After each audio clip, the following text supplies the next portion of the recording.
My parents forgot my wedding, but threw my brother a $50,000 graduation party. When they asked me to pay for his law school, I simply showed them my bank statements. 29 years, I was the invisible daughter. My brother Jason got the parties, the praise, the attention. When I got engaged, my parents forgot to come to the venue tour they promised to attend. But when Jason graduated college, they rented a country club and invited 200 guests. I paid for my own wedding, every single cent. Then last month, they called asking me to help fund Jason's law school $80,000 over 3 years. Family helps family, Mom said.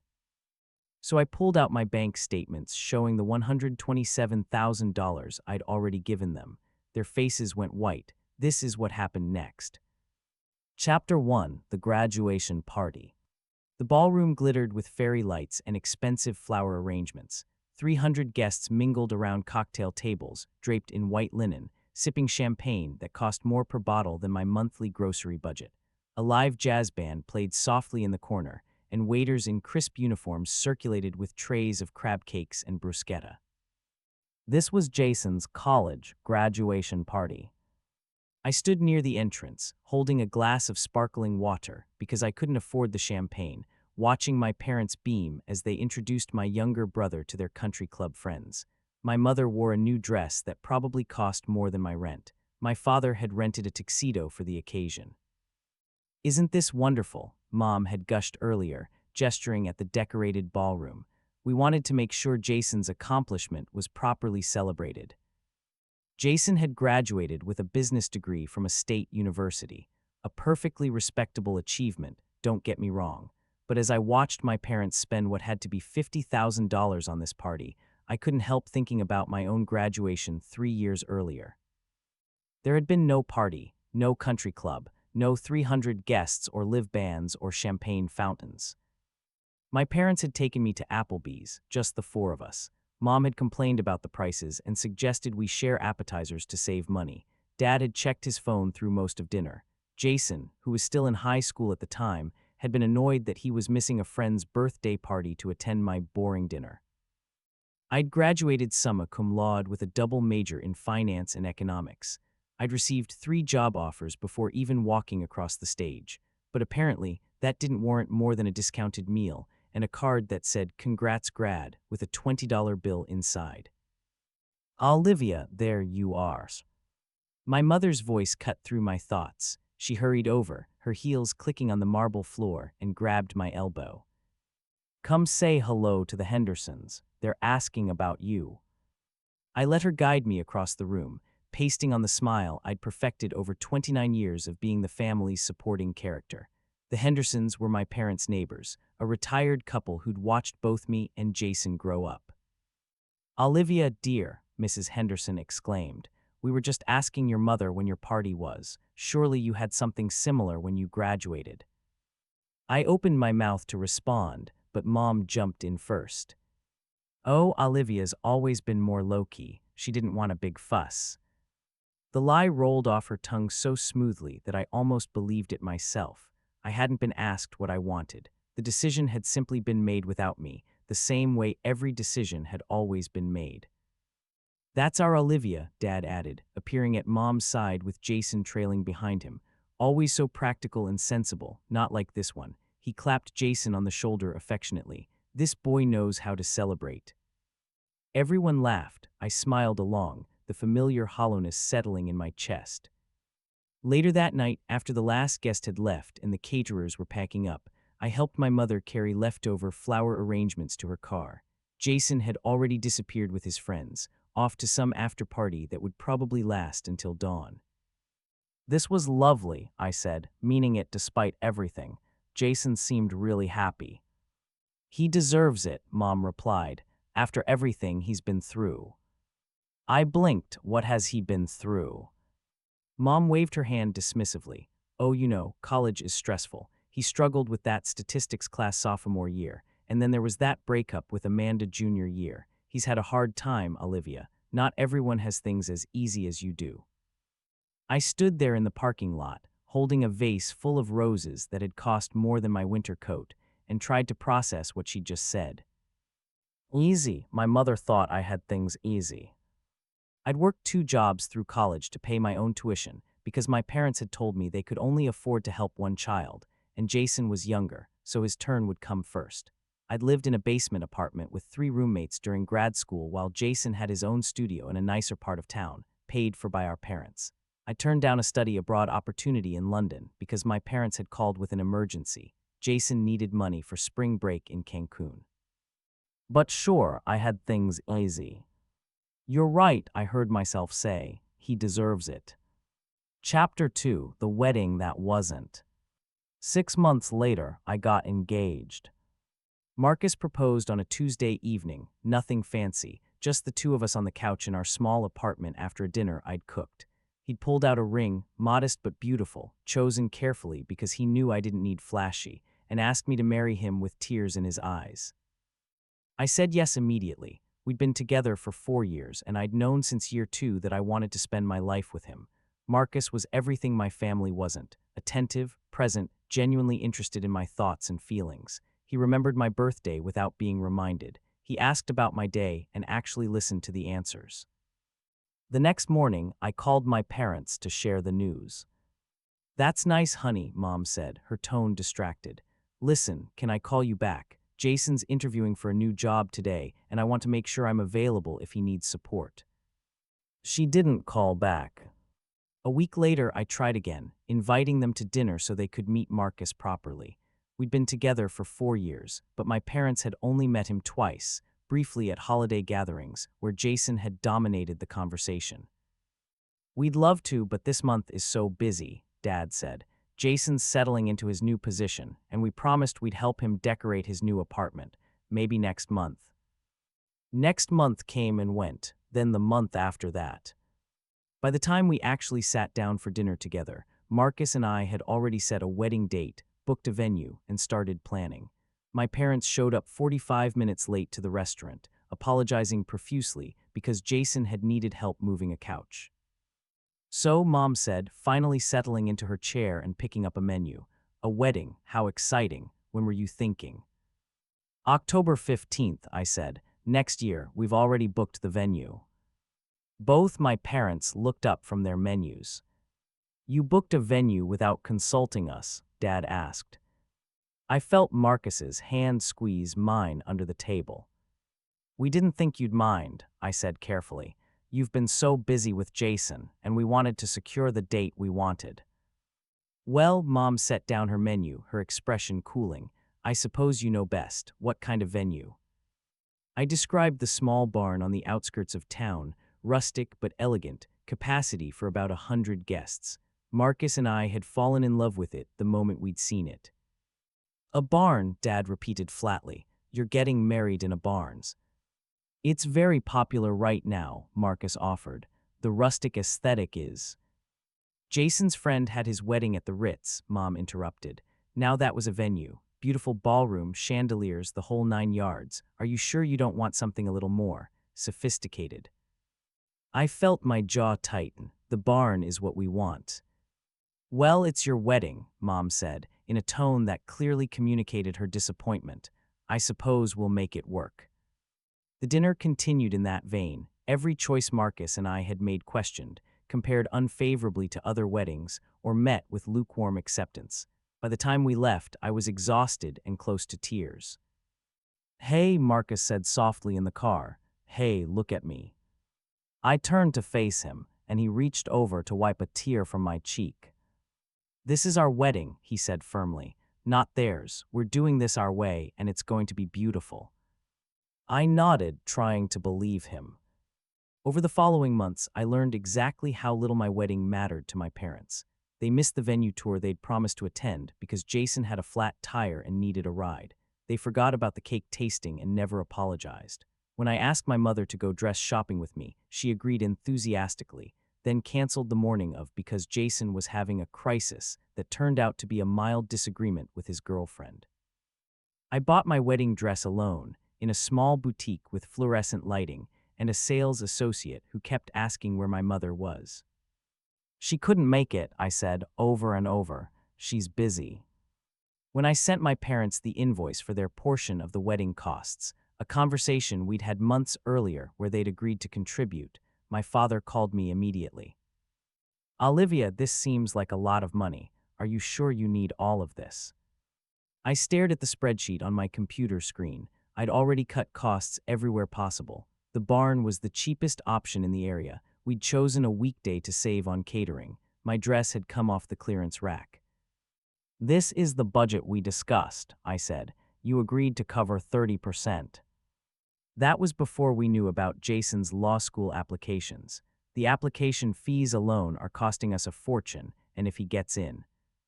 If he gets in, that's 3 years away. My wedding is in 4 months. There was a long pause. I'll talk to your mother, Dad said finally. We'll figure something out.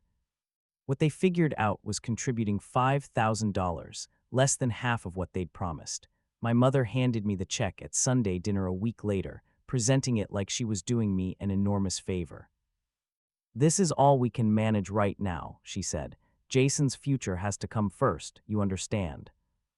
I understood perfectly. Marcus and I paid for the rest of our wedding ourselves. We dipped into our savings, took on extra freelance work, and cut every corner we could. By the time October 15th arrived, we'd spent a total of $23,000, far less than Jason's graduation party, but every penny had come from our own pockets. The wedding was beautiful, small, intimate, exactly what we'd wanted. My parents attended, smiled for photos, and left immediately after dinner, claiming they had an early morning the next day. Jason showed up late, stayed for 2 hours, and spent most of that time on his phone. As I watched them drive away, still in my wedding dress with Marcus's arm around my waist, I made myself a promise. I was done chasing their approval. I was done being invisible. It was a promise that would take me years to actually keep. Chapter 3: The Bank of Olivia. The thing about family patterns is they're incredibly hard to break, especially when they've been established since childhood. I wish I could say I immediately started setting boundaries after my wedding, that I stopped being the family ATM and started prioritizing my own needs. But the truth is, it took another 5 years of slow realization before I finally hit my breaking point. During those years, I kept careful track of everything I paid for, not because I planned to demand repayment, but because I needed evidence that I wasn't imagining things. I needed proof that the imbalance was real.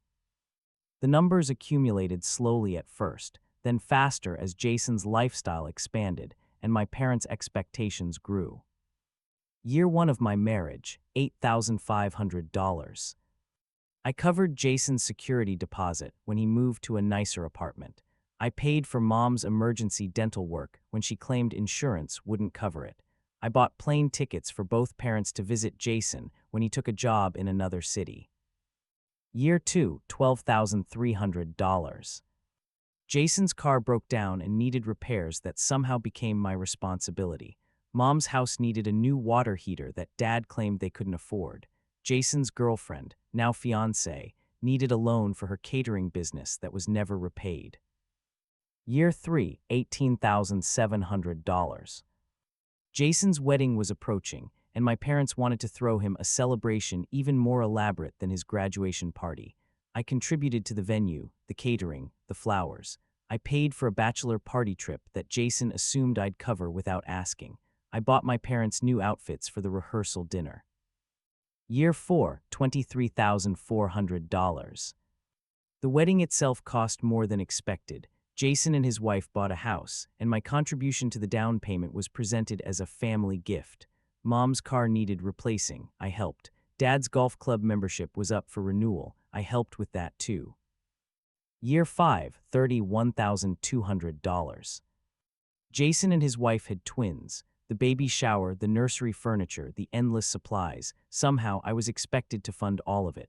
My parents retired early, and suddenly their fixed income meant they couldn't afford anything without my help. By the time I was 34 years old, I had given my family over $94,000, not counting the money I'd spent on my parents' portions of my own wedding that they'd never repaid, or the countless small expenses that hadn't seemed worth tracking at the time. Marcus knew about some of it, but not all. I'd hidden the extent of my financial support because I was ashamed of being unable to say no, ashamed of prioritizing their needs over our own, ashamed of the person I became every time my phone rang with another emergency. The breaking point came on a Thursday evening in March. I was cooking dinner, stirring a pot of pasta sauce while Marcus set the table, when my phone rang. Mom's name lit up the screen. "Hey, Mom, what's up?" "Olivia, we need to talk about something important. Can you come over this weekend? Your father and I want to discuss Jason's future." I felt my stomach tighten. Jason's future. He's been accepted to law school, Georgetown. Isn't that wonderful? That's great, Mom. Congratulations to Jason. Yes, well, the thing is, the tuition is quite expensive, and with the twins, Jason and Michelle can't afford to take on more debt, so we were thinking. She trailed off meaningfully. Thinking what? Well, family helps family, Olivia. You've always been so good about that. Your father and I were hoping you could contribute to Jason's education fund, just while he's in school. 3 years, maybe 80,000 total. We'd pay you back eventually, of course. I stopped stirring. $80,000. Spread out over 3 years, Mom said quickly, as if that made it reasonable. That's only about 27,000 per year. You make good money, Olivia. Your father looked up the average salary for people in your position, and Dad looked up my salary. We just wanted to understand what was reasonable to ask for. You've always been the responsible one. Jason has so much potential, but he needs support to reach it. You understand that? I stood perfectly still in my kitchen, the sauce bubbling unattended behind me, and felt something shift inside my chest. I need to think about it, I said. Of course, honey, take a few days. But remember, registration deposits are due next month, so we'll need an answer soon. Love you. She hung up before I could respond. Marcus had stopped setting the table and was watching me with concern. What was that about? I set down my phone very carefully on the counter. My parents want me to pay for Jason's law school, $80,000 over 3 years. His jaw dropped. You're kidding. I wish I was. We stood there in silence while the sauce began to burn. Chapter 4: The Reckoning. I spent the next 3 days doing something I should have done years earlier. I built a comprehensive spreadsheet of every dollar I'd given my family since graduating college. I went through bank statements, credit card records, Venmo transactions, everything I could find. I documented dates, amounts, purposes, and whether anything had ever been repaid. I cross-referenced receipts in emails and text messages. The final total made me sit back in my chair and stare at the ceiling for a long time. $127,000. Not $94,000, as I'd estimated. $127,000 when I included everything, the wedding contributions they'd never returned, the small loans that had added up, the emergency payments that had somehow become my responsibility. I printed the spreadsheet, 47 pages of financial records spanning 12 years. Then I called my mother and told her I'd be coming to dinner on Saturday to discuss Jason's law school. Wonderful, she said. I knew you'd come through for us. You always do.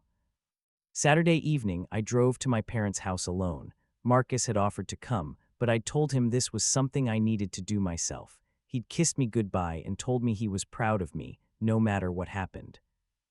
I arrived to find not just my parents, but Jason and his wife, Michelle, waiting in the living room.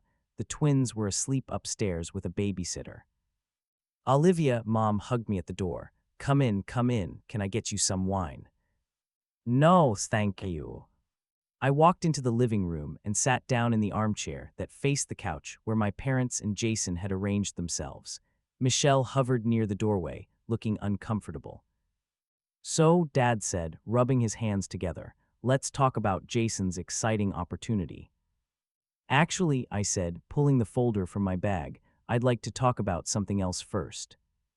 I handed the folder to my father. What's this? Open it. He did. I watched his face as he started reading, the confusion, then the growing discomfort, then the defensive set of his jaw. What is this? Mom asked, leaning over to look. It's a record of every payment I've made to this family over the past 12 years.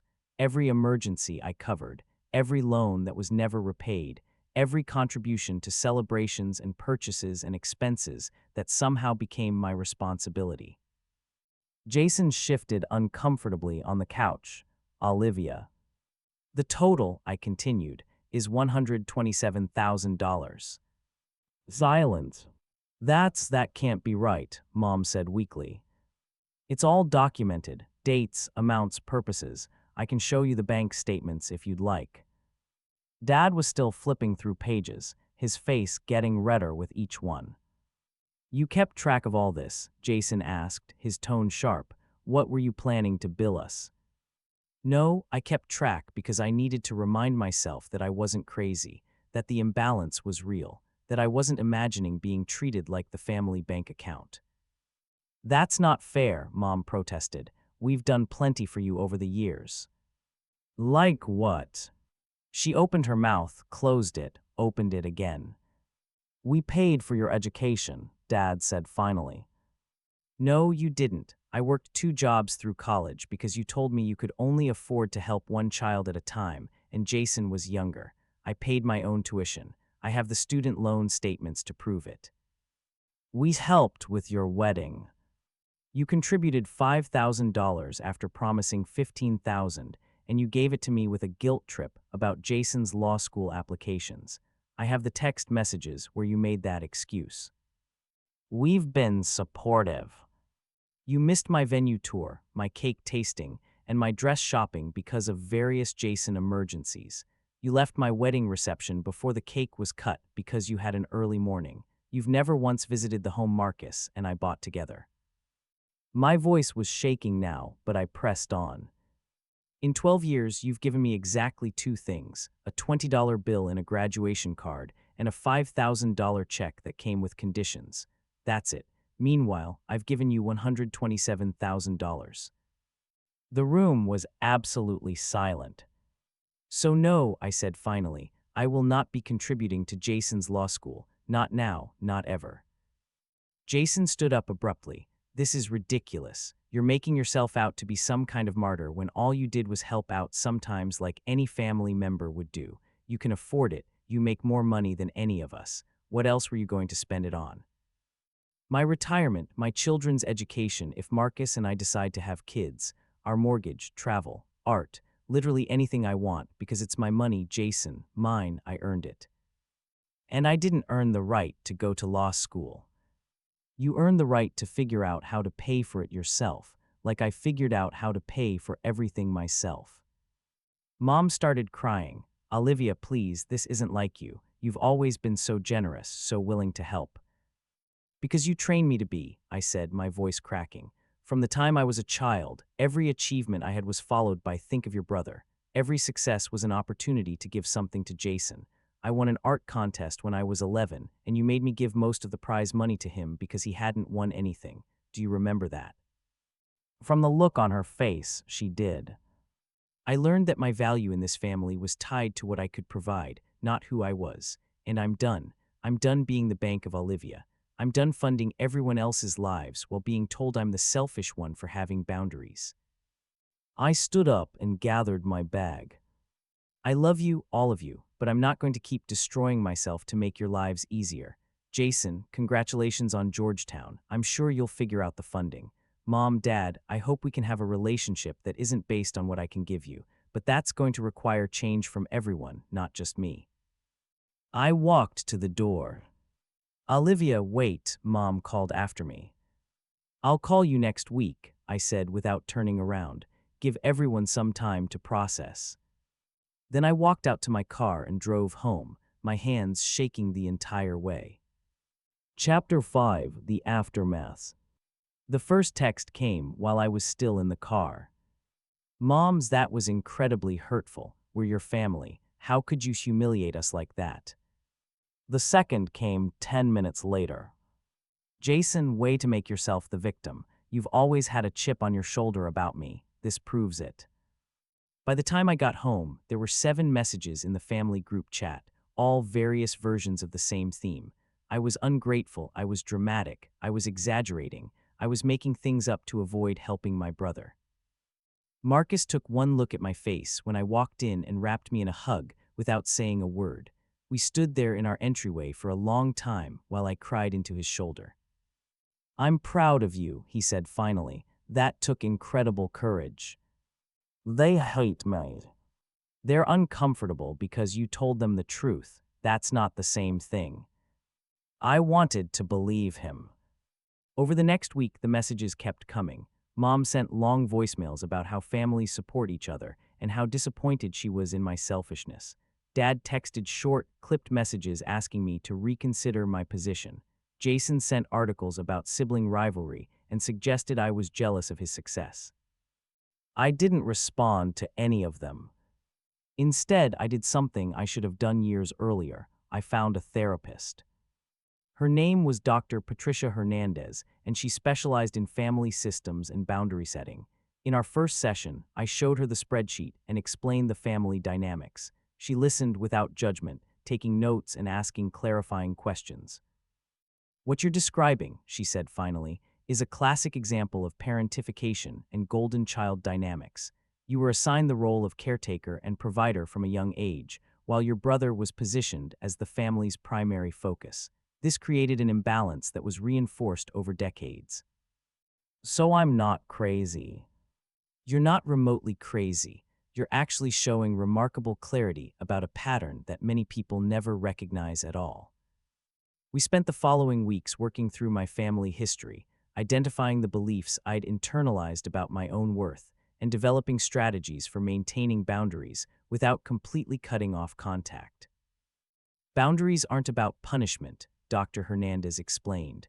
They're about protecting your own well-being while remaining open to healthy connection. Your family may never fully understand or accept your boundaries, but that doesn't make those boundaries wrong. She taught me scripts for declining requests without extensive explanation.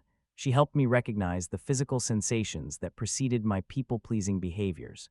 She gave me homework to practice saying no in low-stakes situations so it would feel more natural in high-stakes ones. Slowly, I started to feel stronger. 2 months after the dinner confrontation, my father called and asked to meet, just the two of us. "I've been doing some thinking," he said over coffee, "about the spreadsheet, about everything you said." I waited. "Your mother and I have been talking too, and we're not ready to admit we did everything wrong. It's hard to hear that you've hurt your child, especially when you didn't realize you were doing it. But I looked through that folder you gave me, really looked at it, and some of those numbers." He trailed off, staring into his coffee cup. "I didn't know you paid Jason's security deposit that first year, or his car repairs. Your mother always said you'd offered, that you wanted to help." I did want to help, but wanting to help and being expected to help are different things. "I see that now, or I'm starting to." He looked up at me. "I don't know how to fix 12 years of imbalance, but I wanted you to know that I heard you, even if it takes me a while to fully understand." It wasn't an apology, it wasn't accountability, but it was acknowledgement, and that was more than I'd expected. "Thank you for saying that, Dad." "Your mother's struggling more. You know how she is, she doesn't handle criticism well, but give her time. She loves you, she got it wrong, we both did." Chapter 6: Slow Progress. The months that followed were complicated. My relationship with my parents slowly improved as they began to understand what I'd been trying to explain. Mom never fully apologized, but she stopped asking for money. Dad made efforts to ask about my life, my work, my marriage, things he'd rarely shown interest in before.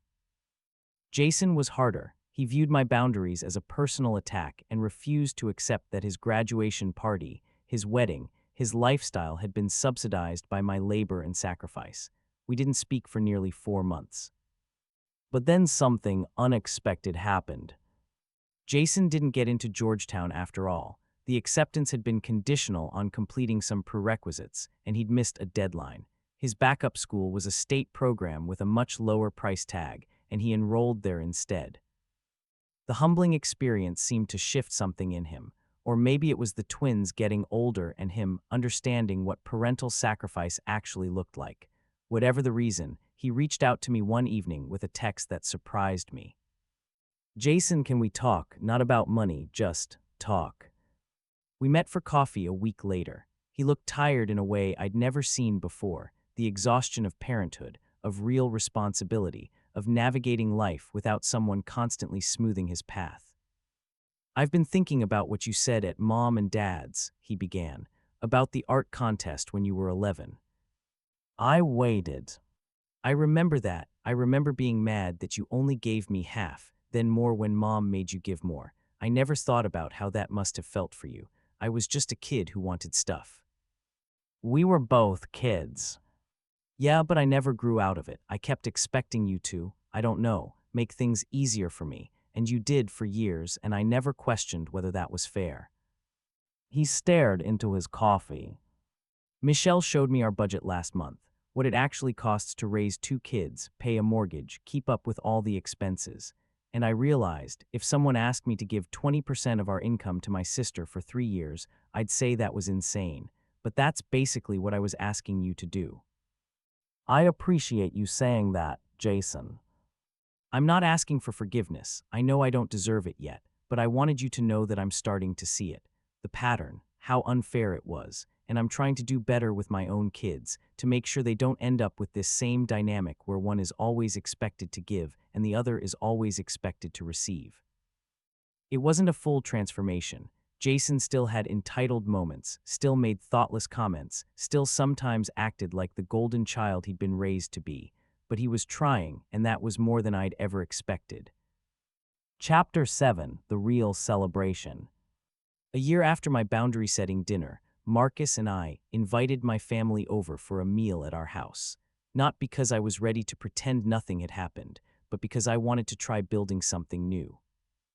The dinner was modest, nothing like Jason's graduation party or any of the elaborate events I'd funded over the years. I cooked a simple roast chicken with vegetables. Marcus made his grandmother's apple pie. We set the table with our everyday dishes and opened a mid-range bottle of wine. Everyone came, my parents, Jason and Michelle, the twins who were now walking and causing cheerful chaos everywhere they went. As we sat around the table, passing dishes and making small talk, I noticed something different. Mom wasn't comparing this dinner to some fancier event she'd attended recently.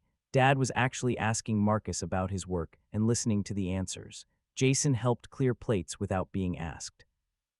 It was normal, quietly, unremarkably normal. After dinner, while the twins played in the living room and the other adults lingered over pie, my mother pulled me aside. I want to show you something, she said, reaching into her purse. She pulled out a folded piece of paper and handed it to me. It was a check for $5,000. What's this? It's the money we gave you for your wedding, the amount we actually gave you, not what we promised. I know it's years late, and I know it doesn't make up for everything, but I wanted to return it. Your wedding was beautiful, and you deserved better support than we gave you. I stared at the check, completely stunned.